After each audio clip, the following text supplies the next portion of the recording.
आपका स्वागत है कॉम्पिटिटिव मस्ती यूट्यूब चैनल पे।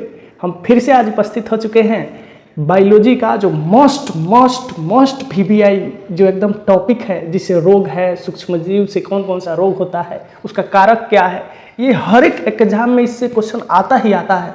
तो ये वीडियो को आप जो है एक बार बस देख लीजिए, मरते दम तक इसका कॉन्सेप्ट को इसको याद करने की जरूरत नहीं पड़ेगा, बस आपको एक बार वॉच करना है। तो चलिए बिना देरी किए हुए हम आपको लेके चलते हैं स्क्रीन पे। देखिए जो वायरस होता है, जिसको हिंदी में कहते हैं विषाणु, उससे एक नंबर पे फैलता है इन्फ्लुएंजा, या जितना फ्लू वाला बीमारी है, जैसे आई फ्लू, ठीक है, स्वाइन फ्लू, बर्ड फ्लू, ये सब क्या है, वायरस से फैलता है। और इसका कारक जो है मिक्सो वायरस है। कौन सा वायरस है बउआ? Myxo virus. इसमें क्या होता है कि ये जब कोई खांसता है या छींकता है या नाक के सहारे से ये वायरस फैलता है, सांस छोड़ने के सहारे से वायरस फैलता है और दूसरे आदमी को वायरस पकड़ लेता है, ठीक है।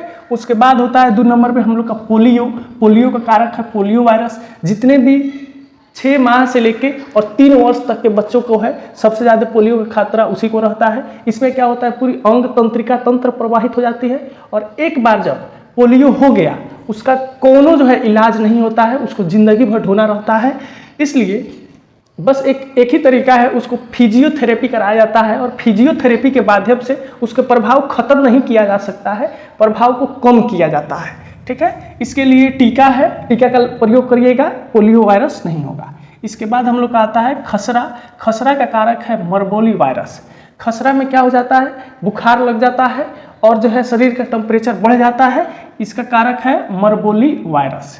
इसके बाद आता है हम लोग का चेचक। चेचक का कारक है वेरिओला वायरस। ये जो है सांस के सहारे से, छींकने के सहारे से या संपर्क में जाने पर जो है चेचक का रोग हो जाता है। इसमें क्या होता है, बुखार लगता है, सिर में दर्द होता है और उल्टी होता है और 4-5 दिन के बाद क्या होता है, शरीर पर दाने दाने के जैसे आ जाता है। इसमें जो चेचक में बड़ा दाना होता है, लाल लाल होता है, फिर वो फूटता है, फिर नया दाना आ जाता है। आपको जब भी चेचक होता है आप जो है टीका ले सकते हैं। इसके बाद आता है छोटी माता स्मॉल पॉक्स, जिसका कारक है जोस्टर वायरस। इसमें क्या होता है कि शरीर पर छोटे छोटे दाने, चेचक में जो बड़े बड़े दाने आए थे वही छोटी माता में छोटे छोटे दाने लाल कलर के आते हैं और बुखार लग जाता है और इसका कोई भी टीका नहीं है, इसका कोनो टीका नहीं है, ठीक है। इसके बाद आता है हम लोग का रेबीज, जिसका कारक है रेबडी वायरस। जितने भी कुत्ते हैं, गीदड़ है और चमगादड़ है, उनमें अधिकांशतः रेबीज से वो प्रभावित होते हैं, संक्रमित होते हैं।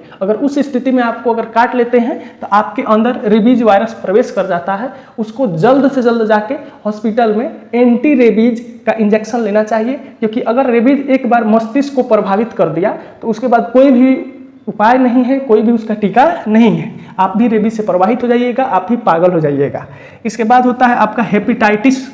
हेपेटाइटिस का कारक ये होता है, कारण ये होता है कि यकृत यानी लीवर जो होता है अपनी आवश्यकता से अधिक जो है बड़ा हो जाता है और इस कारण से हेपेटाइटिस हो जाता है। कभी कभी जो अत्यधिक शराब पीते हैं उनका हेपेटाइटिस होने का कारण ये भी बन जाता है।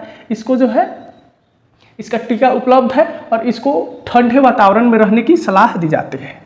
इसके बाद कुछ प्लांट है, प्लांट में होने वाला वायरस रोग, जैसे तंबाकू, गन्ना, ककड़ी, टमाटर, गोभी तथा मिर्च में मोजैक रोग। जहां मोजैक आएगा, जैसे यहाँ पे देखिएगा भिंडी का मोजैक रोग, जहां मोजैक रोग आएगा समझ जाइएगा ये किससे हो रहा है, तो वायरस से हो रहा है। आलू का लीफ सेल, पत्ता में होने वाला एक बीमारी है आलू में, ये भी वायरस के द्वारा होता है।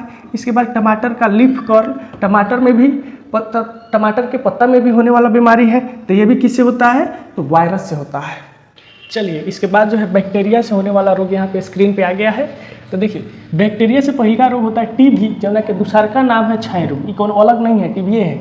इसका कारक होता है माइकोबैक्टीरियम ट्यूबरकुलोसिस, ठीक है, माइकोबैक्टीरियम ट्यूबरकुलोसिस। क्या है कि ये बैक्टीरिया माइकोबैक्टीरियम ट्यूबरकुलोसिस एक हानिकारक पदार्थ ट्यूबरकुलोसिस को स्रावित करता है, जो फेफड़ा को, अंग को, एक कोशिका को मार डालता है और उसके बाद फेफड़ा पूरी तरह से खराब हो जाता है। तो यही होता है टीबी। बार बार इसमें जो है खून का उल्टी होता है। इसके लिए शुरुआती दौर में जब बच्चे रहता है उसी समय जो है टीका लग जाता है। टाइफाइड का कारक है साल्मोना टाइफी। ये सामान्यतः बच्चों में होता है, लेकिन कुछ जो है बड़े होते हैं, बड़े लोग में भी हो जाता है। इसका क्या है कि खाते समय जितना ये पेयजल है या खाद्य पदार्थ है, उसके सहारे से ये साल्मोना टाइफी हमारे शरीर में प्रवेश करता है और वहाँ पे जो रोग होता है सबसे पहले आपको सर्दी हो जाता है, बुखार हो जाता है और शरीर में कमजोरी हो जाता है, तो ये टाइफाइड का कारण है। ठीक है, इसके बाद है हम लोग का निमोनिया। निमोनिया का कारक है Streptococcus pneumoniae bacteria. Streptococcus pneumoniae bacteria, इसमें होता क्या है कि ये जितना हम लोग का ग्रसनी है, ग्रसनी से जो है सांस लेते हैं, जितना नमी है वो सूख जाता है और इस प्रकार से सांस लेने में दिक्कत होने लगता है, तो वही होता है निमोनिया। इसके बाद होता है हम लोग का हैजा। हैजा का कारक है विब्रियो कॉलेरी वायरस। इसमें होता क्या है, शरीर को इतना आंत में प्रवेश कर जाता है और वहाँ पे बार बार दस्त का आना, उल्टी का होना, ये एकदम बार बार सिलसिला जारी रहता है और आदमी जो है इतना कमजोर हो जाता है कि वह मर जाता है। खांसने, थूकने या किसी के संपर्क में जाने से हैजा बहुत जल्दी फैलता है, बहुत संक्रमित बीमारी है। इसके बाद है आपका एंथ्रेक्स। एंथ्रेक्स जो है इसका कारक है बैसिलस एंथ्रेक्स। आप जितने भी पशु के पास, गाय, भैंस, कुत्ता के पास जाइएगा, उन लोगों में एंथ्रेक्स वायरस रहता है, उससे आपको फैलने की बीमारी बढ़ जाता है। इसके बाद मनुष्य में होने वाले डिप्थीरिया। डिप्थीरिया जो है गला में होता है, इसमें एक मोटी भूरी कलर की लेयर बन जाती है और सांस लेने में दिक्कत होने लगता है। प्लेग, टिटनस, काली खांसी, कोढ़, ये सब जो है बैक्टीरिया या जीवाणु से होने वाला रोग होता है। इसके बाद बैक्टीरिया के द्वारा प्लांट में होने वाले रोग, आलू का बिल्ट रोग या सैथिल रोग बैक्टीरिया के द्वारा ही होता है। गन्ना में लाल धारी रोग, red rot of sugar cane, ठीक है, ये बैक्टीरिया के कारण ही होता है।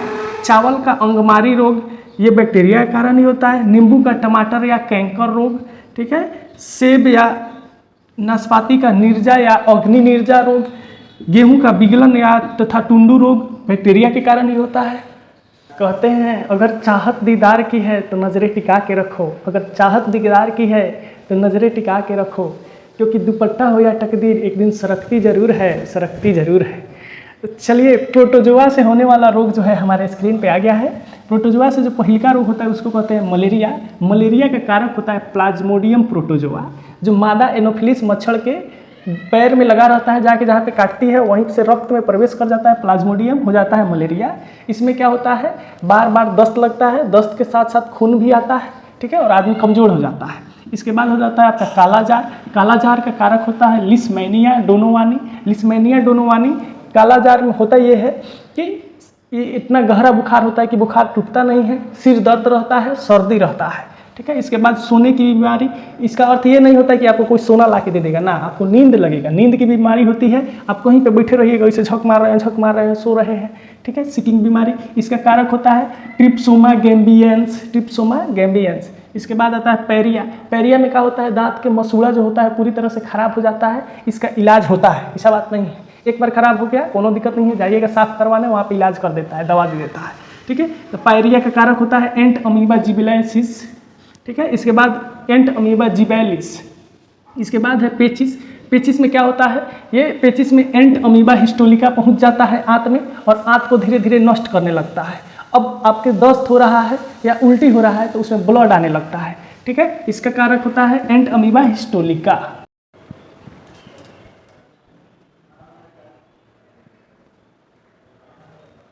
चलिए, इसके बाद जो हम लोग का लास्ट सूक्ष्मजीव है उससे होने वाला रोग है उसको देखते हैं, कवक फंगस। पहिलका होता है दाद, जिसका कारक है ट्राइकोफाइटोन कवक, ठीक है। इसमें जो है त्वचा से संबंधी रोग है, खुजली हो जाता है, यहाँ पे जल्दी ठीक नहीं होता है, मलहम लगाइएगा तो ठीक हो जाएगा, ठीक है। और एथलीट फूड का कारक भी यही है, ट्राइकोफाइटोन कवक, जिसको हाथी पाँव बोलते हैं। दोनों का कारक देखते हैं सेमे है, यानी दोनों एक ही कवक से होता है। इसके बाद खाज। इसमें क्या होता है, त्वचा पे रोग हो जाता है और जो खुजली होता है वह पानी देने लगता है, उसी को खाज कहते हैं। इसका जो कवक है इसका नाम है सरकोप्टस स्केबीज कवक। क्या नाम है, सरकोप्टस स्केबीज कवक। इसके बाद गंजापन है, सिर पर का जितना बाल है सब उड़ जाता है, इसका कारक है टीनिया कैपिटिस कवक।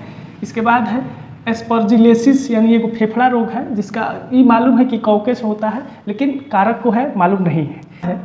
कवक से प्लांट में होने वाले प्रमुख रोग, आलू का लेड ब्लाइंट रोग, ठीक है, मूंगफली का टिक्का रोग, गन्ने का लाल सड़न रोग, गन्ना सबसे पहले लाल होता है उसके बाद सड़ने लगता है तो कवक। इसके बाद धान का ब्लास्ट रोग। इसमें जो है धान का जो ये ऊपरी वाले छिलका होता है ये फट जाता है, इसी को धान का ब्लास्ट रोग कहते हैं। चने का बिल्ट रोग, गेहूं का रस्ट रोग, ये सब कवक से होने वाली बीमारी है। तो हम आशा करते हैं ये आपको बहुत ही लाभदायक होगा, बहुत ही जानकारीदायक होगा, जानकारी दिया होगा आपको। अगर आप हमारे चैनल पर नए हैं तो चैनल को लाइक सब्सक्राइब ठोक के करें, और जब भी कभी आपको इसकी ज़रूरत हो इस वीडियो को खोले, एक बार देख ले, हर एक समस्या का समाधान इसमें आपको मिल जाएगा। तो चलिए हम विदा होते हैं और उपस्थित होते हैं नया वीडियो लेकर, नया कॉन्सेप्ट लेकर, नया ट्रिक लेकर। तब तक के लिए good bye, good bye, good bye.